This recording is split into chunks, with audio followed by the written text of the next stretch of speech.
কাবাব পছন্দ করে না এমন মানুষ খুবই কম আছে। ছোট বড় সবাই কাবাব অনেক বেশি পছন্দ করে। আর কেনই করবে না?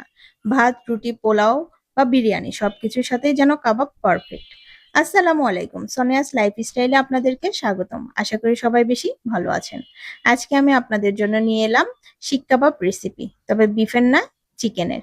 তো প্রথমে আমি যেটা করেছি চিকেনগুলো ছোট ছোট করে কেটে নিয়েছি, সাথে একটা পেঁয়াজের অর্ধেক কেটে নিয়েছি, আর ৫-৭টা আমি এখানে কাঁচামরিচ নিয়ে নিয়েছি। এবার সবগুলো একটা ব্লেন্ডার জারে দিয়ে দিচ্ছি, ভালো করে এটা কিমা করবো এর জন্য। চাইলে আপনারা চপারে এটা কিমা করে নিতে পারেন, আর পেঁয়াজ এবং কাঁচামরিচটা কুচি করে বা আলাদাভাবে চপারে চপ করে নিতে পারেন। এবার এগুলোকে আমি ব্লেন্ড করে নিলাম। আপনারা শিলপাটাতেও এটা বেটে নিতে পারেন। তবে ব্লেন্ড করার সময় কিছু জিনিস খেয়াল রাখতে হবে, পানি দেওয়া যাবে না। যে ভুলটা আমি করেছি, সামান্য পরিমাণে পানি দিয়ে দিয়েছি, সেই জন্য এটা বেশি নরম হয়ে গেছে।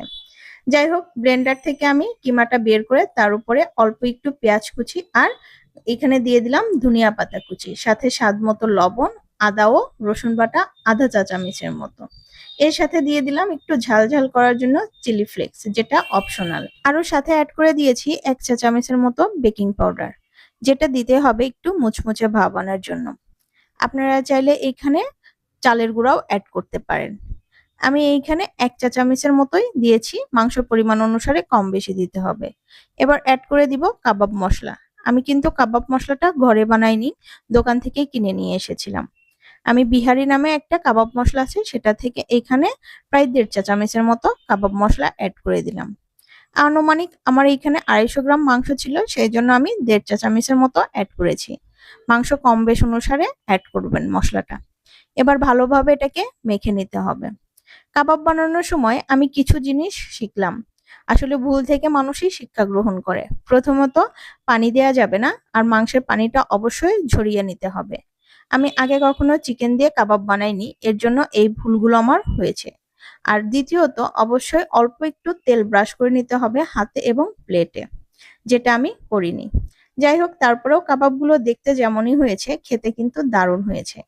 বাসার সবাই অনেক বেশি প্রশংসা করেছে। কিমাটা যদি বেশি নরম হয়ে যায়, তাহলে এটার মধ্যে সামান্য পরিমাণে ময়দা বা চালের গুঁড়া অ্যাড করা যেতে পারে। তবে আমি এই দুইটার একটাও অ্যাড করিনি, এটাও আমার আরেকটা ভুল। অনেকগুলো ভুল হয়েছে, সেই ভুলগুলো আপনাদের সাথে আমি তুলে ধরছি, যেন পরবর্তীতে আপনাদের এই ভুলগুলো আর না হয়। আমি ভালোভাবে এটাকে মেখে এক সাইডে রেখে দিয়েছি। চুলাতে একটা প্যান নিয়ে নিয়েছি, তার মধ্যে দিয়ে দিলাম ২ টুকরা বাটার।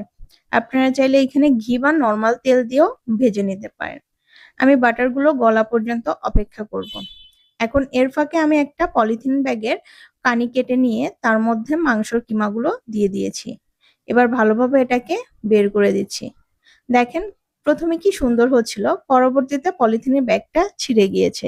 এরপরে আমার কিমাগুলোর অবস্থা দফারফা হয়ে গেছে। তারপরেও খেতে কিন্তু মজা হয়েছিল। ইনশাল্লাহ পরবর্তীতে পারফেক্ট একটা রেসিপি নিয়ে আপনাদের সামনে হাজির হব। তবে আমি কিমাতে কি কি ইউজ করেছি সেগুলো কিন্তু আপনাদের অবশ্যই মনোযোগ সহকারে দেখতে হবে। এরপরে কোন কাবাবের রেসিপিটা দেখতে চান অবশ্যই কমেন্টসে জানাবেন। তবে এই ভুলগুলো ইনশাল্লাহ আর হবে না। আমার জীবনের প্রথম ইউটিউবের ভিডিওটা ছিল কাবাবের রেসিপি।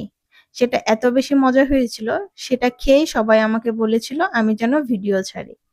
যাই হোক, ভুল ত্রুটি নিয়ে মানুষ, আমি আপনাদের সাথে ভুল এবং শুদ্ধ যেটা দুইটাই শেয়ার করি। আপনারা অবশ্যই আমাকে সেভাবে গ্রহণ করবেন। দেখতে যেমনই হোক, এটা কিন্তু ছোট বাচ্চাদের জন্য খুবই উপকার এবং খুবই পছন্দের একটি কাবাব। আপনারা অবশ্যই বাসায় ট্রাই করবেন, আর আমাকে জানাবেন যে আমার এখানে আর কি কি ভুল আছে বা আর কি কি করলে আমার কাবাবগুলো আরো পারফেক্ট হবে। একটা হয়ে গেছে, আমি তুলে নিচ্ছি। এটা আপনাদের ভাইয়া টেস্ট করবে, কারণ সে আমার পাশেই দাঁড়িয়েছিল এবং সেই আমাকে আজকে কাবাব বানাতে হেল্প করেছে। যাই হোক, পরবর্তীতে ইনশাল্লাহ ভালো কোনো কাবাবের রেসিপি নিয়ে চলে আসব, আর আপনারা আমার জন্য দোয়া করবেন আমার কাবাবগুলো যেন আরো বেশি ভালো হয়। আর সবসময় আপনারা আমার রান্নার খুব বেশি প্রশংসা করেন বা খুব সাপোর্ট করেন, এটা আমার জন্য খুবই বড় একটা পাওয়া। কাবাবগুলো কিন্তু আপনি এভাবে বানিয়ে নিয়ে হটডগ বা যেকোনো কিছুতে অ্যাড করতে পারেন, বা সসের মধ্যেও অ্যাড করে দিতে পারেন। আমি তুলে নিচ্ছি এক এক করে। এখানে প্রায় ১০-১২টার মতো কাবাব হয়েছে। দেখতে কিন্তু লোভনীয়ই লাগছে। আমি খেয়েছি, আপনারা অবশ্যই বাসায় ট্রাই করবেন আর ভুলগুলো স্কিপ করে যাবেন। আল্লাহ হাফেজ।